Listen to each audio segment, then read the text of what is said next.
Dragonlance, las crónicas perdidas, 2. El orbe de los dragones. Margaret Weis y Tracy Hickman.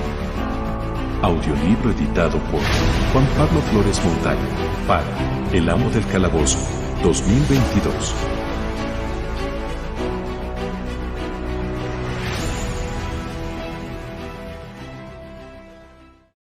(32) Fealtas tiende una trampa. Derek sueña con dragones. A su regreso al castillo del muro de hielo procedente de Neraka, Fealtas mandó llamar al cabecilla de los draconianos para preguntar si se habían visto forasteros en las inmediaciones. El draconiano informó que un grupo de extraños, entre ellos 3 caballeros solámicos, habían atacado a 2 guardias draconianos. Los caballeros y el resto de sus compañeros merodeaban por los alrededores del campamento de los bárbaros de hielo. A Fealtas no le cupo duda de que esos caballeros eran los que Kitiara había enviado como parte del plan de Ariakas para infiltrar el orbe de los dragones entre los solámicos. Ariakas le había explicado el plan a Fealtas durante la estancia del hechicero en Neraka. El emperador había usado la analogía de asediar ejércitos arrojándoles los cadáveres de animales infestados con la peste. Los caballeros llevarían el orbe a Solamnia y allí caerían bajo su influjo, igual que el miserable rey Lourak de Silvanesti. Fealtas había aceptado respaldar el plan. No podía hacer otra cosa. Ariakas llevaba la corona del poder y Taquisis lo amaba, mientras que el hechicero y la diosa casi ni se dirigían la palabra. Fealtas se consoló con la idea de que ocurrían accidentes, sobre todo a caballeros que buscaban la gloria. Ariakas no tendría argumentos para culparlo a él si ese solámnico acababa en la tripa de la dragona. Había otro problema que Ariakas no había tenido en cuenta porque Fealtas no lo había puesto al corriente. El orbe de los dragones tenía sus propias ideas y sus propios planes. Durante cientos de años, desde que los dragones se habían ido a dormir a raíz de la derrota de la reina de la oscuridad a manos de Uma Dragonbane, los orbes de los dragones, creados con la esencia de esos reptiles, habían esperado el regreso de su soberana. Finalmente oyeron la voz de Taquisis llamándolos, del mismo modo que había llamado a sus dragones. Ahora, este orbe estaba ansioso de verse libre de su encierro y volver al mundo. Fealtas percibía los susurros incitantes con los que lo tentaba, pero tenía el sentido común de hacer oídos sordos. Otros, los que deseaban oírlo, los que querían creerle, le harían caso. Tras oír el informe del draconiano, Fealtas se dirigió deprisa al cubil de Slit a fin de comprobar que el orbe estaba a salvo. La dragona blanca había recibido órdenes de protegerlo y obedecería lo mejor que supiera. Por desgracia, las aptitudes de Slit no la hacían merecedora de la confianza del hechicero. La dragona tenía pocas luces, no era lista, ni sutil, ni astuta, mientras que el orbe de los dragones era todas esas cosas y más. Fealtas recorrió los túneles helados del castillo. No llevaba luz. A su llegada, había ejecutado un encantamiento para que los pasadizos emitieran una luz blanca azulada. Pasó delante de la cámara que antes había albergado al orbe y echó una ojeada dentro. Las huellas de las víctimas del guardián aún perduraban, sangre que cubría el suelo y salpicaba las paredes. Hizo un alto para contemplar la horripilante escena. Parte de esa sangre era de Kitiara. Cuando se marchaba de Neraka, a Fealtas le habían informado de que la guerrera había escapado a la ejecución. La noticia había sido motivo de desilusión, pero no le había sorprendido. Esa tenía la suerte de Kara. Y no solo era afortunada, sino también lista y audaz, una combinación peligrosa. Ariakas no tendría que haberle permitido vivir tanto tiempo. Deshaciéndose de ella, Fealtas le haría un favor a todo el mundo. Solo tenía que encontrar la forma de esquivar esa suerte que la acompañaba siempre. Fealtas entró en el cubil de la dragona. Una nieve mágica, creada por el reptil, caía a su alrededor. La nieve mantenía el ambiente frío que le gustaba y conservaba en buen estado sus alimentos, 2 tanois y un humano muertos, hasta que le apeteciera comérselos. Slit dormitaba, pero despertó rápidamente al olfatear al elfo. Agitó los hollares como si sintiera un cosquilleo. Los ojos eran meras rendijas brillantes de color rojo. Las garras se clavaron en el hielo y los labios blancos se replegaron y dejaron al descubierto los colmillos amarillentos. No le gustaba Fealtás, sentimiento que, dicho sea de paso, era recíproco. Los blancos eran los dragones más pequeños y menos inteligentes de la Reina de la Oscuridad. Se les daba bien matar y poco más. Obedecían instrucciones, pero solo si eran sencillas. ¿Qué quieres?, masculló Slyth. Las escamas blancas emitían destellos azules a la luz mágica creada por el hechicero. Tenía las alas plegadas hacia atrás y la larga cola enroscada en torno al inmenso corpachón cubierto de nieve. Aunque pequeña en comparación con un rojo, la dragona llenaba la gran caverna que había heredado de algún otro blanco que la había construido hacía muchísimo tiempo, tal vez en tiempos de Uma. La pálida luz del sol brillaba a través de la entrada del cubil, al otro extremo de la cueva, y arrancaba destellos de los muros recubiertos de nieve y de la escarcha creada por el aliento del reptil.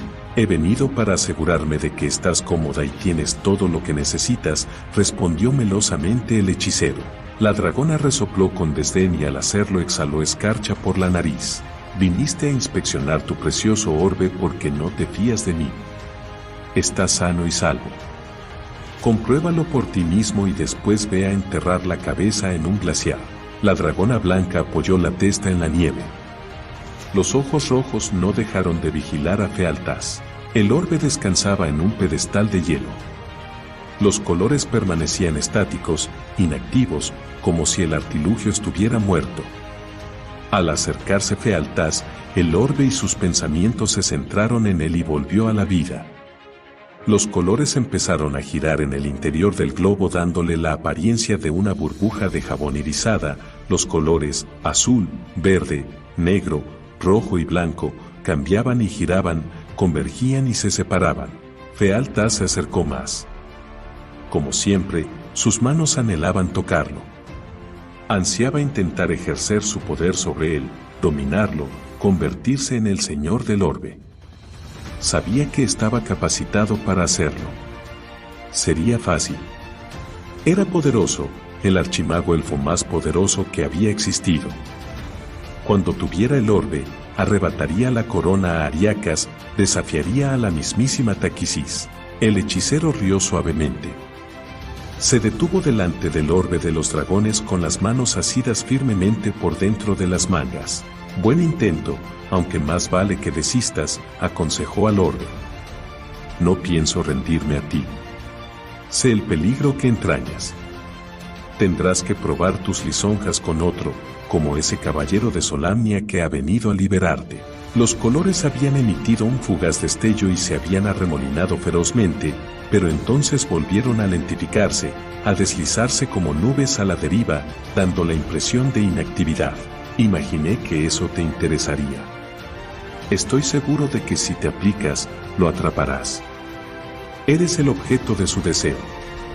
Tendría que resultarte fácil subyugarlo, engatusarlo para atraerlo hacia ti, como tu gemelo hizo con Ourak. Fealtás guardó silencio unos instantes y después añadió en tono quedo, sombrío, como tú intentaste conmigo. El orbe se oscureció y los colores se fusionaron en el negro del odio. Conmigo fracasaste, continuó Fealtás, que se encogió de hombros. Es posible que tengas éxito con el caballero. Podrías atraerlo aquí y entonces mandar a la dragona lejos, con algún encargo inventado. Pero no hace falta que te diga eso, claro. El hechicero señaló al orbe con el índice. Estás jugando conmigo con la esperanza de hacerme caer en la trampa. De nuevo enlazó fuertemente las manos dentro de las mangas y añadió en tono desdeñoso. Ahórrate la molestia. Tus promesas tentadoras no han funcionado en 300 años y tampoco van a funcionar ahora. Los colores volvieron a girar y esta vez el tono predominante fue el verde. Desconfías de mis motivos, como debe ser. Pues claro que es una trampa. Si traes aquí al caballero, yo acabaré con él. Fealtás volvió a encogerse de hombros. Aún así, tú podrías tener éxito y yo fracasar. Arriésgate. Hizo una pausa y luego añadió en voz baja, ¿qué otra opción tienes? Fealtas se dio media vuelta para marcharse. Vio reflejarse la luz del orbe en las paredes de hielo con destellos rojos, después púrpuras y por último un resentido negro verdoso. Lo que no vio fue confluir todos los colores en un bullicioso despliegue de triunfo cuando salió. Derek volvió a despertarse de un sueño sobre dragones. Jadeó, alterada la respiración, aunque no de miedo, sino de exultación. Permaneció despierto, con la mirada perdida en la oscuridad, reviviendo el sueño, un sueño que había sido increíblemente real. Por lo general sus sueños eran anodinos, grises y absurdos. No hacía caso de los sueños por considerarlos correrías descontroladas de la mente dormida. Derek nunca pensaba en lo que había soñado ni se molestaba en recordarlo, y le irritaba la gente que parloteaba sin cesar de ello, pero estos sueños eran diferentes. Estos sueños estaban salpicados de colores, rojos y azules, verdes, negros y matices de blanco. Estos sueños estaban llenos de dragones, dragones enemigos, que nublaban el cielo. El sol, al reflejarse en las escamas, creaba un arco iris abominable. La gente huía de ellos sin dejar de chillar de terror. A su alrededor manaba la sangre, se arremolinaba humo y crepitaba fuego. Él no corría. Aguantaba firme, con la mirada en lo alto, prendida en las alas batientes, en las fauces abiertas, en los colmillos que goteaban saliva. Tendría que haber tenido empuñada su espada, pero en lugar del arma sostenía en las manos un globo de cristal. Lo alzaba hacia el cielo y gritaba una orden imperiosa. Los dragones, bramando de rabia, caían del cielo como estrellas fugaces, moribundos, dejando tras de sí una estela de fuego. Derek estaba bañado en sudor y apartó a un lado las pieles con las que se tapaba. El frío glacial le sentó bien, lo sacó bruscamente del sueño, lo devolvió a un estado consciente y alerta. El orbe, musitó, exultante. 33. Asalto al castillo del muro de hielo. Vosotros dos, despertad, ordenó secamente Derek. ¿Qué? Aran se sentó, todavía medio dormido, aturdido y alarmado. ¿Qué te pasa? ¿Qué ocurre? Brian alargó la mano hacia la espada, tanteando, ya que no veía en la oscuridad. Entonces lo recordó, le había dado el arma a Sturm. Brian gimió para sus adentros. Un caballero sin espada. Derek consideraría aquello como una transgresión grave. Silencio, ordenó Derek en voz baja. He estado dándole vueltas a las cosas. Vamos a secundar ese loco plan de la elfa de atacar el castillo. Derek, aún es de noche, protestó Aran. Una noche fría como el trasero de un gato. Cuéntame lo que sea por la mañana. Se tumbó y se tapó con las pieles hasta la cabeza. Ya es de mañana, o no le falta mucho, repuso Derek. Y ahora, prestad atención. Brian se sentó, tembloroso de frío. Aran lo miró atisbando por encima del borde de las pieles. Bien, así que secundamos el plan de atacar el castillo, dijo Aran al tiempo que se rascaba la mejilla, áspera por la crecida barba. ¿Por qué tenemos que hablar de ello? Porque sé dónde encontrar el orbe de los dragones, contestó Derek. Sé dónde está, ¿cómo lo sabes? Preguntó Brian, sorprendido. Ya que pareces estar tan entusiasmado con estos dioses recién descubiertos, digamos que me lo revelaron, repuso Derek. Como lo sé no es importante. Escuchad mi plan. Cuando empiece el ataque, nos separaremos del grupo principal, entraremos a hurtadillas en el castillo, recuperaremos el orbe y... Hizo una pausa y se volvió para mirar fijamente hacia afuera. ¿Habéis oído eso? No, dijo Brian. Derek masculló algo sobre espías y salió agachado de la tienda. Los dioses le revelaron dónde está el orbe. Aran movió la cabeza con incredulidad y buscó la petaca de licor. Creo que hablaba con sarcasmo. Actúa de un modo que no es propio de Derek, añadió Brian, preocupado. Tienes razón. Derek será un majadero embarado y arrogante, pero al menos era un majadero embarado y arrogante honorable. Ahora ha perdido incluso esa cualidad entrañable. Pensando que tanto daba ya si se levantaba, Brian se calzó las botas. La luz grisácea del amanecer empezaba a colarse en la tienda. Quizá tiene razón. Si nos coláramos en el castillo. Esa es la cuestión, le interrumpió Aran, que gesticuló con la petaca. ¿Desde cuando se cuela Derek en algún sitio? Este no es el Derek que tuvo que poner patas arriba la medida para encontrar la forma de que entráramos en Tarsis sin proclamar nuestra condición de caballeros a todo el mundo. Ahora nos metemos a hurtadillas en castillos y robamos orbes de dragones. En el castillo del enemigo, puntualizó Brian. Aran negó con la cabeza, poco convencido. El Derek que conocíamos se habría dirigido directamente a la puerta del castillo, la habría aporreado y habría retado al hechicero a que saliera y peleara. La verdad es que no es muy sensato, pero ese Derek nunca se habría planteado actuar como un ladrón furtivo. Antes de que Brian pudiera responder, Derek entró agachado en la tienda. Estoy seguro de que el elfo andaba cerca, escuchando a escondidas, aunque no logré pillarlo. Ahora ya no importa. El campamento empieza a despertar. Brian, ve a buscar a Brickblade. Dile lo que vamos a hacer y ordénale que no hable de esto con nadie. Que no se lo cuente a los otros, sobre todo a los elfos. Voy a hablar con el jefe. Derek salió de nuevo. ¿Vas a seguirlo en este plan descabellado?, preguntó Aran. Derek nos ha dado una orden, repuso Brian. Y es nuestro amigo. Un amigo que va a conseguir que nos maten, masculló Aran. Se abrochó el cinturón de la espada y, después de echar un último trago a la petaca, se la guardó en la chaqueta y salió de la tienda a grandes zancadas. Brian fue a buscar a Sturm y encontró despierto al caballero. Una delgada franja de luz salía por debajo de la tienda. ¿Sturm?, llamó en voz baja, y apartó el faldón de la tienda. La luz provenía de una mecha puesta en un plato con aceite. Sturm estaba sentado en el suelo, con las piernas cruzadas, y bruñía el acero de la espada de Brian con un suave cuero afelpado.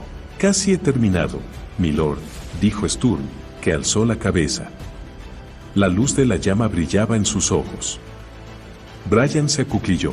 La orden de que limpiaras mi espada solo era una broma. Lo sé.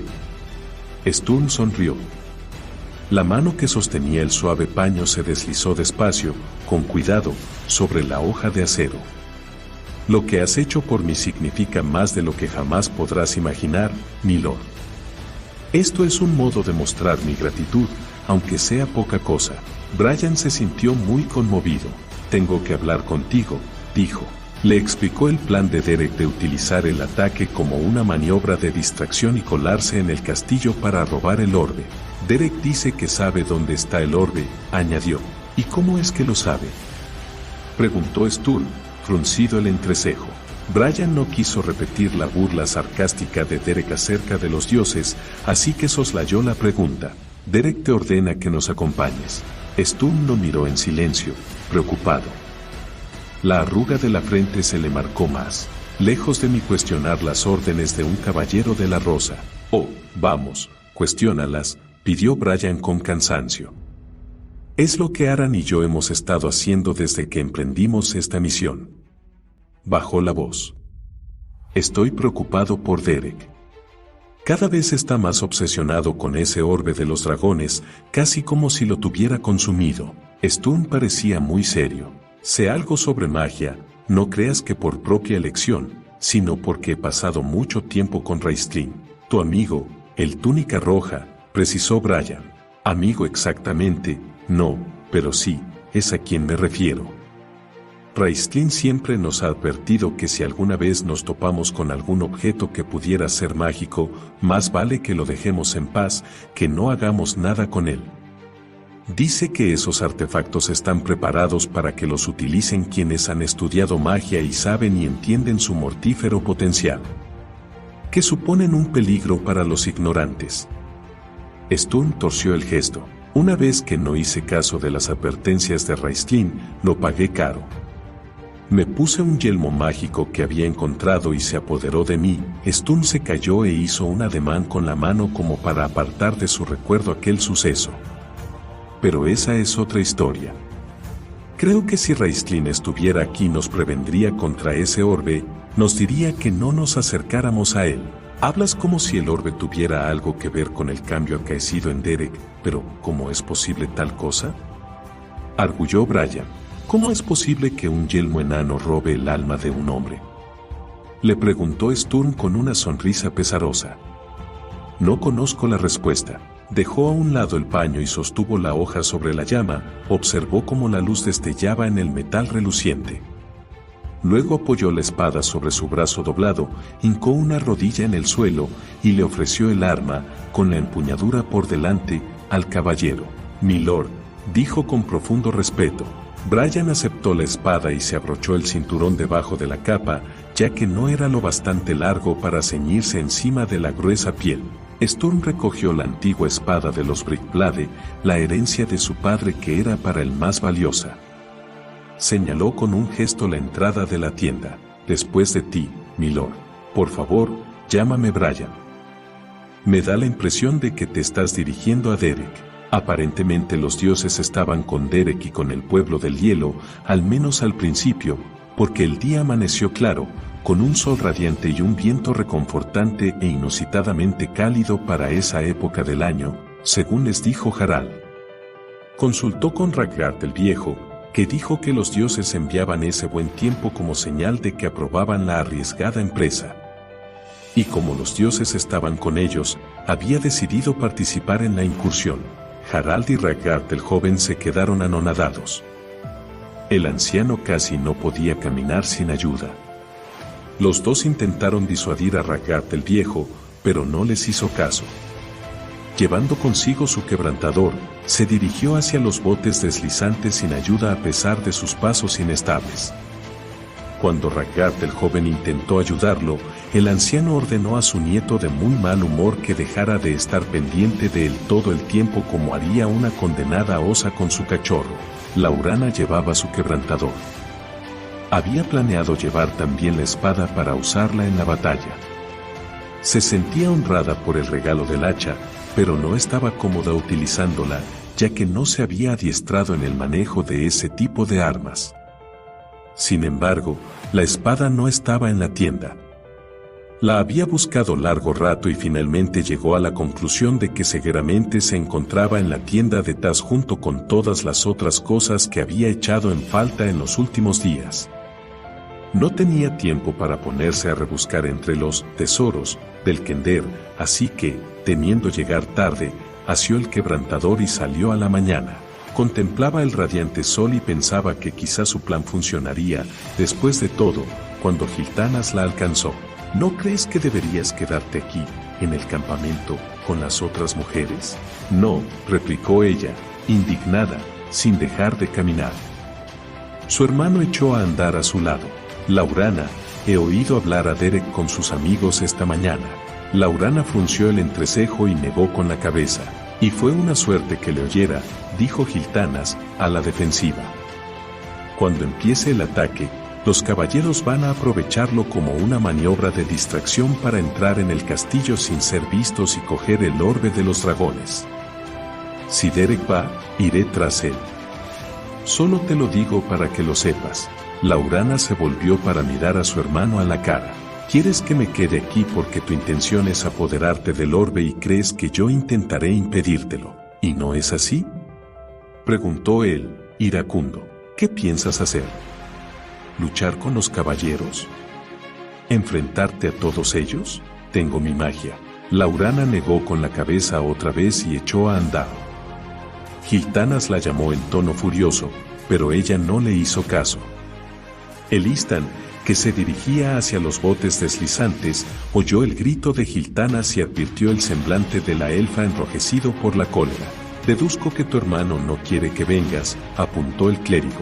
Quiere que me quede con las mujeres. Tal vez deberías hacerle caso. Le preocupa tu seguridad, dijo Elistan.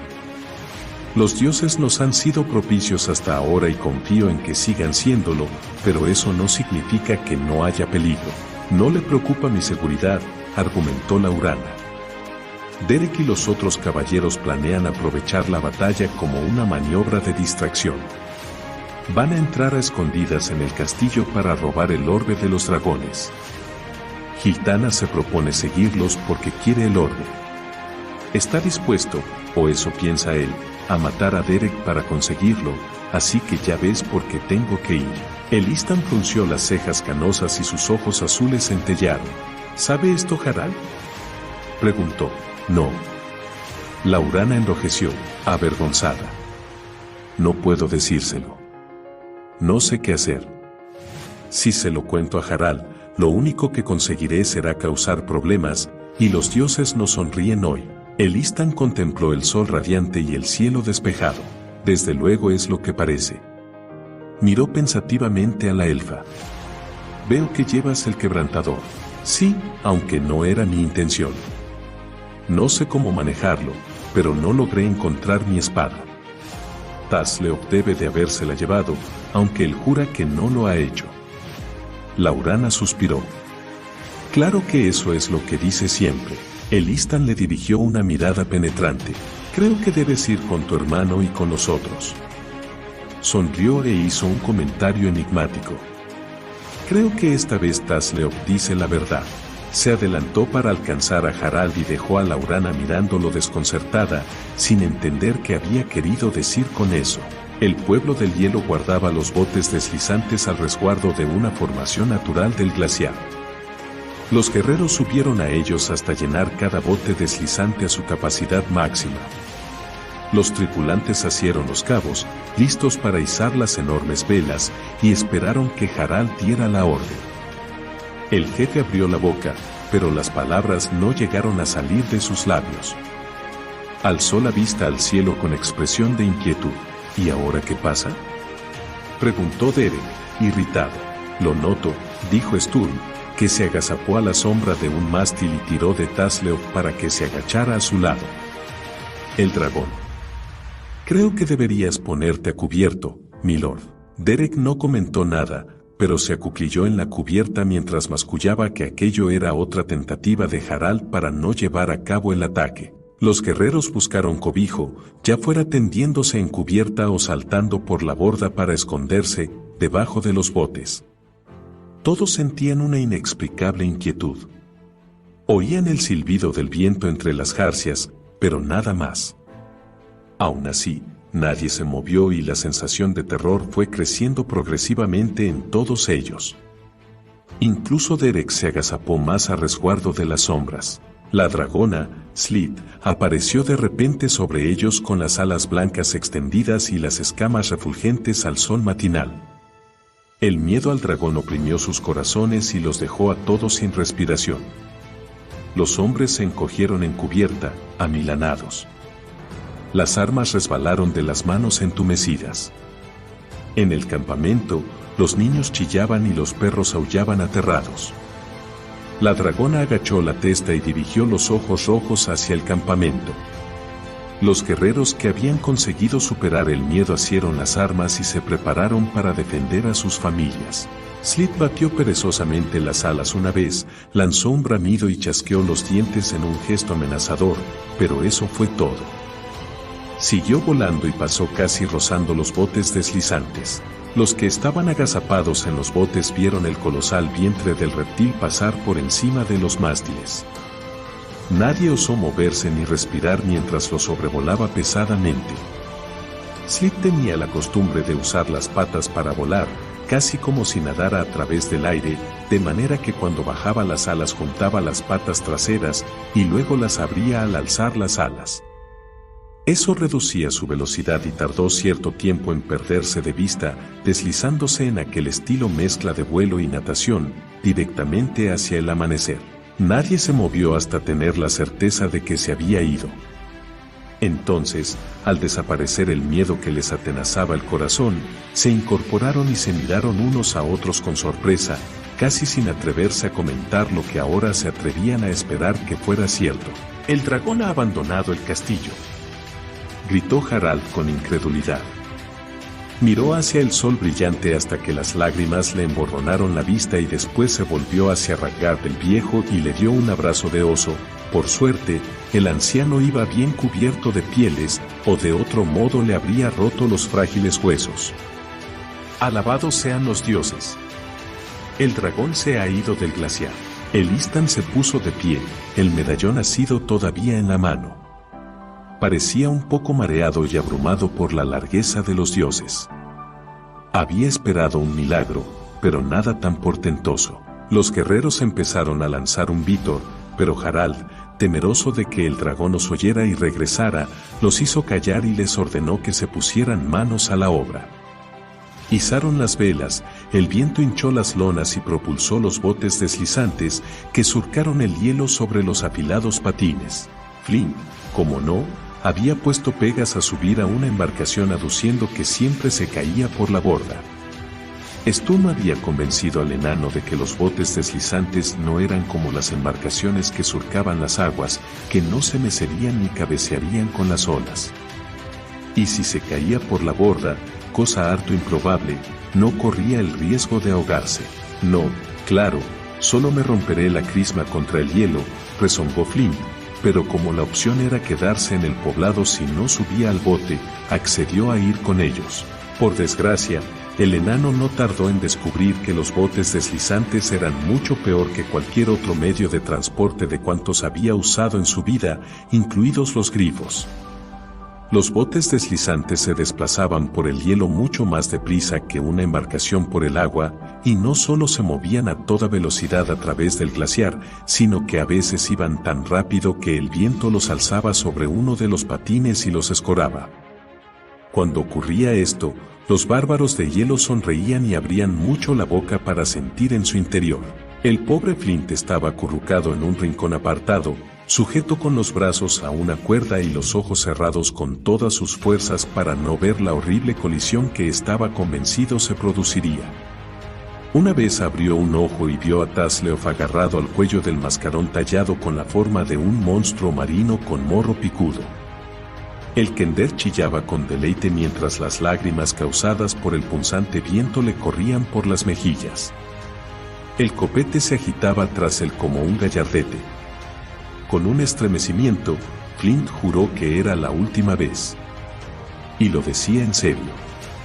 Se acabaron los botes de cualquier tipo. Para siempre, Derek paseaba por cubierta, o más bien lo intentaba. No dejaba de dar traspiés hacia los lados, y finalmente, comprendiendo que tal ineptitud perjudicaba su dignidad, los bárbaros de hielo no tenían dificultad en mantenerse derechos en la cubierta ladeada, volvió a su sitio en la batayola, al lado de Harald. Ragnar el viejo y el Istan estaban sentados en sendos barriles y parecían disfrutar con la alocada carrera. Hiltanas procuraba mantenerse cerca de Derek. Sturm se encontraba junto a Tasleof, listo para sujetar al Kender si éste se soltaba y salía volando. Laurana estaba apartada de los demás, en especial de Derek, al que no había complacido precisamente su decisión de acompañarlos y había intentado mandarla de vuelta al campamento. Había apelado a Harald, pero no encontró respaldo en el jefe. A Laurana se le había entregado un quebrantador de hielo. Ella era la guerrera elegida y, si quería ir, era bienvenida. Posiblemente Harald habría cambiado de opinión si hubiera sabido la verdadera intención de la elfa. Sentada en cubierta, con el aire azotándole el rostro, Laurana consideraba lo que se proponía hacer y estaba horrorizada consigo misma. Temblaba solo de pensarlo y no estaba segura de tener coraje para llevarlo a cabo. Varias veces perdió el valor y decidió que cuando llegaran a su destino se quedaría en el bote. Nadie se lo echaría en cara. Por el contrario, todos sentirían alivio. Por mucho que le hubiera sido entregado el quebrantador, los guerreros se sentían incómodos al tener a una mujer entre ellos. Derek estaba furioso e incluso Sturm le dirigía miradas preocupadas. Laurana había luchado contra draconianos en Pax Tarkas y había salido bien parada. Tanis y los demás había elogiado su destreza y su valor en combate. A pesar de que las mujeres elfas se entrenaban para luchar, tradición que se remontaba a la primera guerra de los dragones, cuando los elfos lucharon para sobrevivir. Laurana no era una guerrera. Sin embargo, no podía permitir que Giltana se enzarzara en un combate con los caballeros, y tenía el horrible presentimiento de que sería exactamente eso lo que pasaría si no había nadie para impedírselo. En otras circunstancias habría confiado en que Sturm se pusiera de parte de su hermano y no lo dejara meterse en líos, pero Sturm tenía ahora otras lealtades. Estaba comprometido a obedecer a su superior y Laurana no quería obligarlo a elegir entre el deber y la amistad. Los botes deslizantes surcaban velozmente el glaciar en dirección al castillo. Los guerreros se amontonaban a los costados y disfrutaban con la desenfrenada carrera. El plan de ataque era sencillo. Si los dioses acudían en su ayuda, los guerreros lucharían. Si no era así, utilizarían los veloces botes para salir de allí cuanto antes. El único enemigo que hubiera podido alcanzarlos era el dragón blanco, y se había ido. Pero todos confiaban en que los dioses, que tanto habían hecho por ellos, harían todavía más. La victoria estaba asegurada. La torre señera del castillo del muro de hielo, encumbrándose en el aire, parecía ser la única parte de la fortaleza hecha de piedra. Los muros del castillo estaban cubiertos de hielo acumulado durante siglos. Los guardias apostados en lo alto de las murallas caminaban sobre hielo. Las escaleras de piedra también habían desaparecido bajo el hielo hacía mucho tiempo. Eran tantas las capas acumuladas sobre las murallas que la parte superior de las atalayas estaba prácticamente al nivel del manto blanco. A medida que los botes se aproximaban, vieron soldados que se apiñaban en las almenas heladas. Eran enormes, unas verdaderas moles. «Esos no son draconianos», apuntó Derek. «Tanois», contestó Harald, iracundo. «Nuestros enemigos seculares». También se les llama hombres morsa porque tienen los colmillos y la corpulencia de ese animal, aunque caminan erguidos como los hombres. No aprecian a fealdad. Si están aquí es porque tienen la oportunidad de matarnos. Ya podemos despedirnos de un ataque por sorpresa. Al hechicero le advirtieron de nuestra llegada. Los lobos, dijo Ragard el viejo con aire avisado. Estuvieron merodeando por el campamento anoche. Oyeron nuestro festejo de guerra y le contaron que veníamos. Derek puso los ojos en blanco al oír aquello, pero guardó silencio. Y, sin embargo, Fealtas mandó lejos al dragón, dijo Sturm con cierto desconcierto. Eso no tiene sentido. Quizás sea un ardid, sugirió Ragard el joven. A lo mejor está escondido en los alrededores, listo para atacarnos. No, le contradijo su abuelo, que se puso la mano en el corazón. No siento su presencia. Se ha marchado. Podría deberse a muchas razones, intervino Derek en tono enérgico. La guerra se está librando en otras partes de Ansalo. Quizá hacía falta en otro sitio. Tal vez ese tal Fealtas se siente demasiado seguro de sí mismo y cree que no necesita su ayuda contra nosotros. Lo que significa, se dirigió en voz baja a sus amigos, que el orbe de los dragones está desprotegido. Si excluimos a 1 millar de hombres morsa y unos cuantos cientos de draconianos, sin contar con un elfo oscuro que es hechicero, rezongó Aran. No te preocupes. Derek pateó la cubierta para calentarse los pies. Estaba de buen humor. Los dioses de Brickblade nos ayudarán. Sturm no oyó el comentario sarcástico de Derek porque estaba absorto observando a los Tanois hacinados en las murallas blandiendo las armas e inclinándose sobre las almenas para gritar e insultar a sus enemigos. Los guerreros respondían a los insultos, pero parecían desalentados. Los Tanois se arracimaban en las murallas y formaban un muro de acero oscuro, denso, sin fisuras, que rodeaba la parte alta de la fortaleza. Fealtas convoca una tropa de miles de guerreros para proteger el castillo y, sin embargo, manda lejos al dragón, comentó Sturm a la par que movía la cabeza con incredulidad. Ahí arriba hay osos blancos, gritó Tasleoth.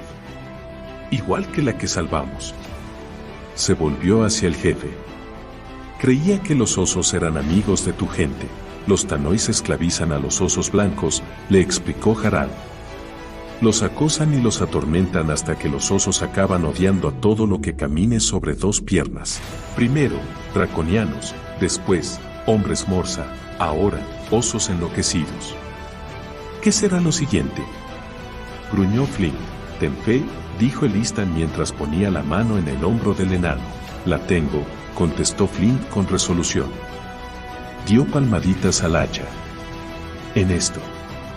Y en Reorx, se apresuró a añadir el enano, temeroso de que el dios, que tenía fama de ser susceptible, se sintiera ofendido. Los botes deslizantes llegaron al alcance de los arcos. Al principio los guerreros no estaban preocupados. Los tanois, con sus manos gruesas rematadas en garras, no servían como arqueros.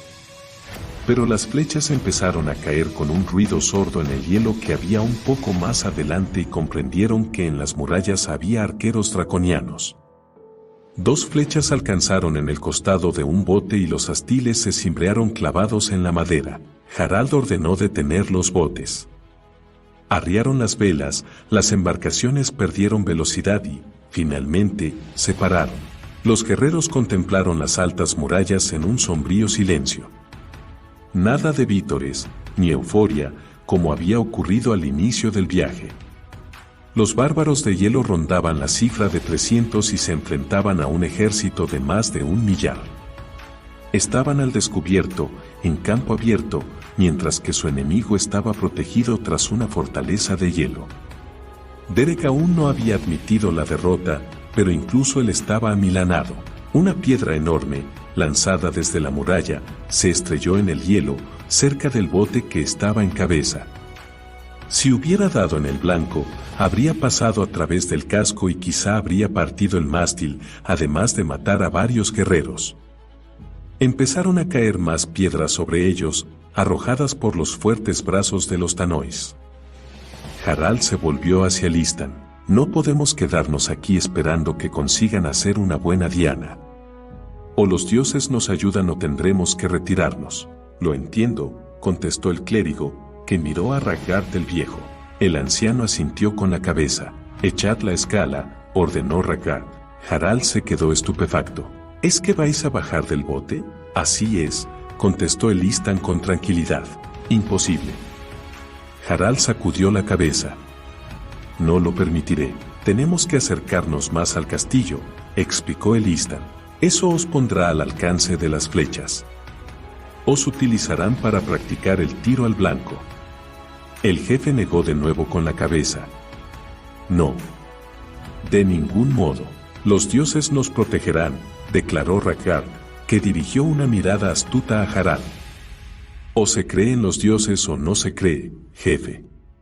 Las dos cosas a la vez no puede ser. Es fácil tener fe cuando estás a salvo y cómodo en la casa larga, lo apoyó Elistan. Harald frunció el entrecejo, se rascó la barba y miró a uno y a otro. Los guerreros se arremolinaban a su alrededor y observaban al jefe, esperando a ver qué decidía. A Laurana la asaltó repentinamente una duda. Aquello había sido idea suya, pero en ningún momento había tenido intención de que Elistan pusiera la vida en peligro. Como el clérigo había dicho, era fácil tener fe cuando se estaba seguro y cómodo. Deseaba hacerle cambiar de idea. Como si le hubiese leído el pensamiento, miró en su dirección y le dedicó una sonrisa tranquilizadora. Laurana, esperando que irradiara confianza en lugar de denotar su vacilación, le respondió con otra. Soltad la escala, ordenó finalmente Harald, aunque de mala gana. Iré con ellos, se ofreció Sturm. Ni hablar, le ordenó Derek. Te quedas con nosotros, Brickblade. Luego añadió en solámnico, si ese absurdo plan funciona, cosa que dudo, me propongo entrar en el castillo y quiero tenerte cerca para que nos ayudes. A Sturm no le gustaba ni un pelo, pero no podía hacer nada. Era un escudero, comprometido a servir a los caballeros. De todos modos no podrías protegernos, señor caballero, le dijo Ragnar el viejo, pero gracias por el gesto. El clérigo de Habacuc asió su medallón con una mano y alzó la otra para pedir silencio. Los guerreros se callaron y muchos inclinaron la cabeza. Dioses de la luz, acudimos a vosotros como niños que se escaparon de casa con rabia, y ahora, tras años de vagabundear, perdidos y solos, por fin hemos encontrado el camino de vuelta a vuestro amoroso cuidado. Acompañadnos ahora, pues vamos en tu nombre, Rey Pescador, y en el tuyo, Dios Padre, a combatir el mal que intenta apoderarse del mundo. Sed con nuestros guerreros, fortalecedles las manos y borrad el miedo de sus corazones. Sed con nosotros. Dadnos vuestra divina bendición. Terminada la plegaria, Rhaegar echó a andar. Sus pasos eran firmes, ni rastro de la inestabilidad anterior, y apartó sin contemplaciones la mano de su nieto. Llegó a la escala de cuerda que colgaba por el costado de la embarcación y, haciéndola con manos seguras, empezó a bajar por ella con la agilidad que tuviera de chiquillo hacía más de 70 años. Elistan lo siguió con más lentitud ya que no estaba acostumbrado a las embarcaciones ni a las escalas, pero finalmente los dos estuvieron en el hielo sanos y salvos. El enemigo se apiñó en las almenas para ver qué pasaba. Al divisar a dos ancianos vestidos con túnicas largas, una de color blanco y la otra de color azul grisáceo, que caminaban hacia ellos sin atisbo de miedo, los tanois comenzaron a ulular y a resoplar con desdén. ¿Mandáis a luchar a vuestras viejas?, gritó uno de ellos, y una áspera risotada general resonó a lo largo de las murallas, seguida de inmediato por una oleada de flechas. Laurana contempló la escena aterrada, con el corazón en un puño. Las flechas cayeron alrededor de los clérigos. Una atravesó la manga de Elistan y otra se clavó en el hielo, entre los pies de Rhaegar. Ambos siguieron adelante sin vacilar, sin miedo, con la mano cerrada sobre el medallón. Los arqueros darán en el blanco a la próxima, advirtió Derek en tono sombrío. Sabía que esto era un desatino. Vamos, Brickblade, hemos de ir a buscar a esos dos viejos locos y traerlos de vuelta. No. Harald se plantó en medio para cerrarles el paso. Fueron con mi beneplácito. Entonces tendrás que responder de las consecuencias, gruñó Derek. Otra andanada de flechas se alzó desde la muralla. También fallaron el blanco.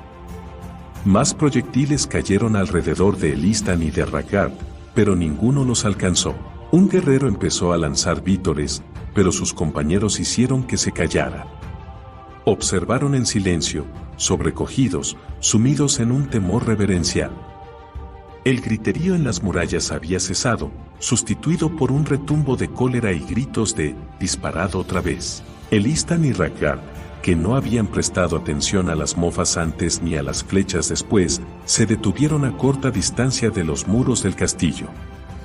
Cada uno alzó su medallón para que los rayos del sol matinal incidieran en él. El viento se hizo más fuerte y cambió de dirección de forma que soplaba con inusitada calidez trayendo consigo un indicio de primavera. Todos aguardaron en tensión al no saber qué iba a pasar. No pronunciaron las palabras mágicas, susurró Taz, preocupado. Sturm le mandó callar. El sol radiante incidió primero en un medallón y después en el otro. Los dos irradiaron con fuerza. Los clérigos sostuvieron firmemente los medallones y la intensidad de la luz aumentó hasta que los que estaban mirando tuvieron que apartar los ojos. Un único rayo de luz rutilante, intensamente blanca, salió disparado del medallón de Elistan. El haz, fuerte y poderoso, golpeó la muralla del castillo del muro de hielo. Un instante después, otro rayo de luz, este de color azul, salió del medallón de Rhaegar y estalló en otra sección de la muralla. Nadie se movió ni habló. Muchos lanzaron una exclamación ahogada, sobrecogidos. Todos contemplaban la escena paralizados.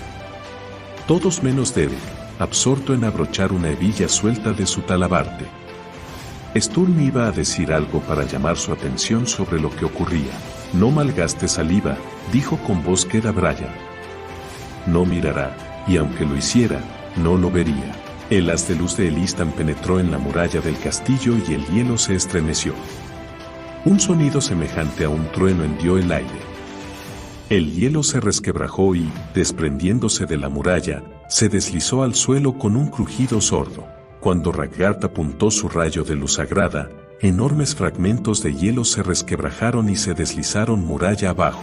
Los dos haces brillaban más a cada segundo que pasaba conforme los dioses descargaban la fuerza del sol contra las murallas de hielo.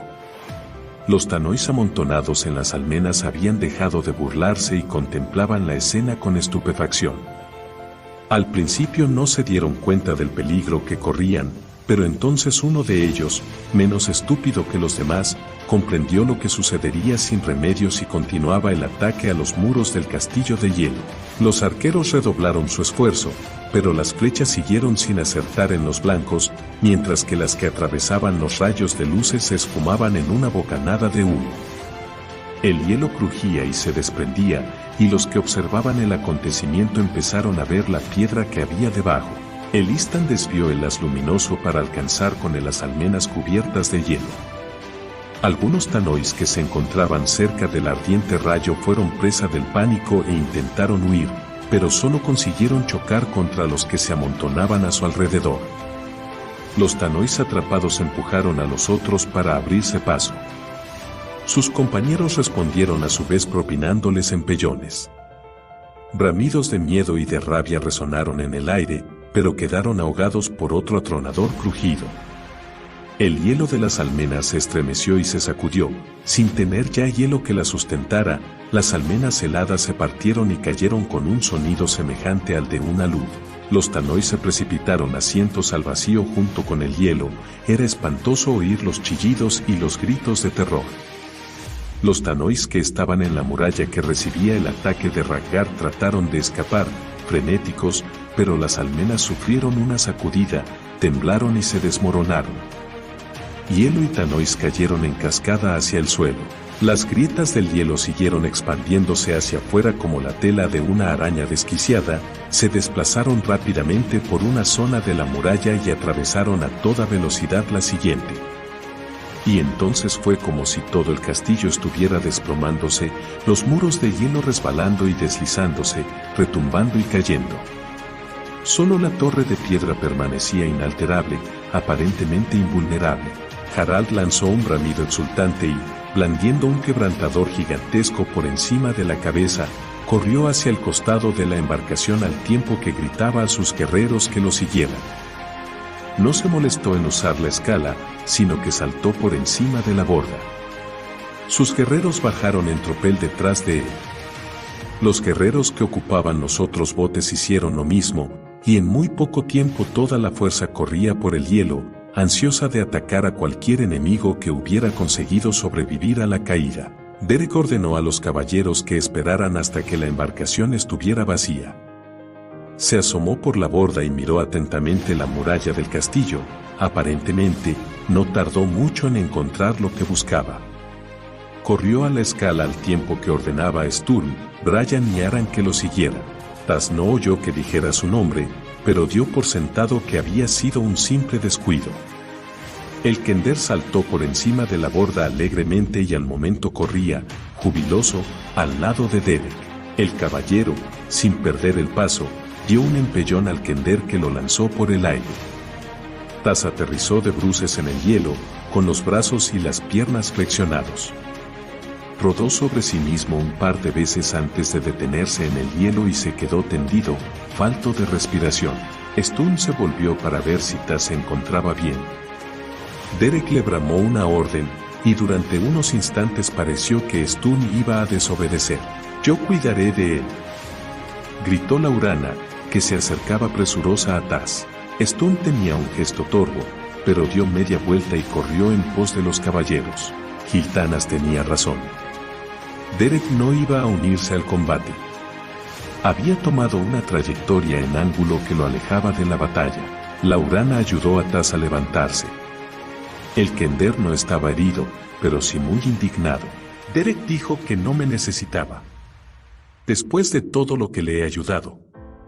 No sabría nada de ese estúpido orbe de los dragones si no fuera por mí. Vale, pues, ya veremos. Antes de que Laurana pudiera impedírselo, Tas echó a correr. Te lo dije.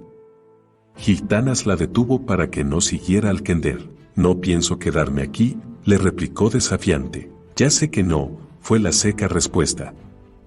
Solo quiero dejar que cojan ventaja para que no sepan que lo seguimos. La elfa suspiró.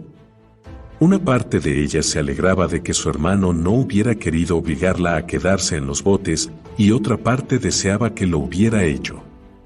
Sentía el mismo miedo que había experimentado cuando el dragón los había sobrevolado, aunque ignoraba la razón, ya que no había ningún reptil por los alrededores. Giltanas y ella alcanzaron a Tasleov, porque sus cortas zancadas no podían equipararse a las de las largas piernas de los caballeros. «Voy con vosotros», anunció Tas, que al jadear echaba nubecillas de vaho al aire. «Bien. Podría sernos útil», dijo Giltanas. «¿De verdad?» Aunque complacido, el kender estaba receloso. «Creo que nunca he sido útil. ¿A dónde se dirigirá Derek?», se preguntó Laurana, desconcertada. Derek había corrido hacia la muralla del castillo, pero ahora se desviaba en diagonal y giraba con su pequeña tropa por una esquina hacia la parte posterior del castillo, al mismo borde del glaciar. Giltanas entrecerró los ojos para resguardarlos de la brillante luz y señaló hacia una zona próxima al suelo. Allí ha encontrado una vía de acceso. El hielo se había desgajado de la parte inferior del ventisquero y, como rebanando el costado de una colmena, el desprendimiento de hielo había dejado a la vista decenas de túneles por debajo del castillo. Derek eligió el más cercano y ordenó a su reducida tropa que entrara. Giltanas, Laurana y Tas aguardaron hasta que los caballeros se hubieron alejado lo suficiente para poder seguirlos sin ser descubiertos. Los tres estaban a punto de entrar cuando oyeron unas pisadas fuertes. «¡Esperad!», gritó una voz gruñona. Laurana se volvió y vio que Flint, con muchos resbalones y traspiés, corría por la nieve hacia ellos. «¡Date prisa! Vamos a perderlos», lo instó Giltanas, irritado, y caminando sin hacer ruido, se internó sigilosamente en el túnel. «Quédate detrás de mí», ordenó a su hermana. «Y ten cuidado, no vayas a hacerte daño con esa cosa». Lanzó una mirada furibunda al quebrantador. «¿Qué diantre haces tú aquí, cabeza de chorlito?», preguntó Flint a Tas, al que fulminó con la mirada. «Giltanas dice que puedo seros útil», contestó el kender, dándose importancia. «Anda ya», bufó Flint. Abrumada por la incertidumbre, con la sensación de ser un estorbo, Laurana siguió a su hermano. Tenía que ir. Giltanas actuaba de un modo extraño. Derek actuaba de un modo extraño. Los dos se comportaban como si no fueran los mismos de siempre, y todo era por el dichoso orbe de los dragones. Esperaba fervientemente que no lo encontraran jamás.